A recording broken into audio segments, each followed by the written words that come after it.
حضرت ابو ہریرہ رضی اللہ تعالی عنہ ان صحابہ میں سے ہیں جنہوں نے سب سے زیادہ احادیث رسول اکرم صلی اللہ علیہ وسلم سے روایت کی۔ ہر وقت آپ کی مجلس میں جتنے آپ کے شاگرد تھے ان شاگردوں میں سے سب سے زیادہ حاضر باش وہ ابو ہریرہ رضی اللہ تعالیٰ عنہ تھے۔ خود اپنی آپ بیتی نقل کرتے ہیں کہ میں اللہ کے رسول صلی اللہ علیہ وسلم کی بارگاہ میں رہتا، اصحاب صفہ کے چبوترے میں سب سے زیادہ حاضری میری ہوا کرتی تھی، اور فرمایا کرتے تھے کہ مجھے کوئی اور کام تو ہوتا نہیں تھا،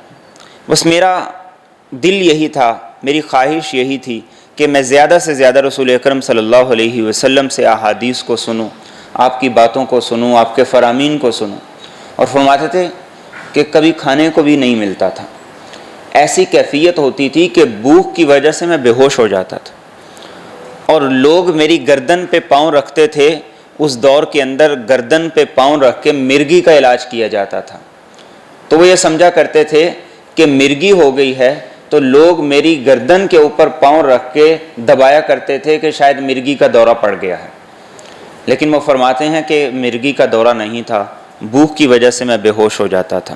اور اللہ کے رسول صلی اللہ علیہ وسلم کے پاس کچھ ہوتا، کچھ آتا تو آپ اصحاب صفہ کو دے دیتے، کچھ نہ آتا تو پھر ہم آپ کے در پہ پڑے رہتے اور آپ سے علم حاصل کرتے رہتے، سیکھتے رہتے۔ پھر فرماتے ایک مرتبہ میں نے عرض کی ہے اللہ کے رسول صلی اللہ علیہ وسلم، احادیث میں آپ سے بہت سنتا ہوں لیکن یاد نہیں رہتی ہیں، تو آپ مجھے کوئی ایسا عمل بتا دیجئے، کوئی وظیفہ بتا دیجئے کہ آپ کی احادیث طیبہ مجھے یاد رہیں،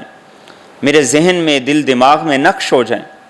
تو فرماتے ہیں کہ آپ نے فرمایا کہ ابو ہریرہ یہ اپنی چادر بچھاؤ، تو کہتے ہیں میں نے اپنی چادر بچھائی تو آپ نے اپنے دستے مبارک سے اس میں کچھ اشارہ کیا اور پڑھ کے پھونک ماری اور کہا کہ ابو ہریرہ اسے اپنے سینے سے لگا لو۔ تو کہتے ہیں میں نے اسے اپنے سینے سے لگایا تو اس کے بعد جو بھی میں نے آپ سے سنا میرے سینے کے اندر اتر گیا اور نقش ہو گیا، پھر کبھی میں بھولا نہیں۔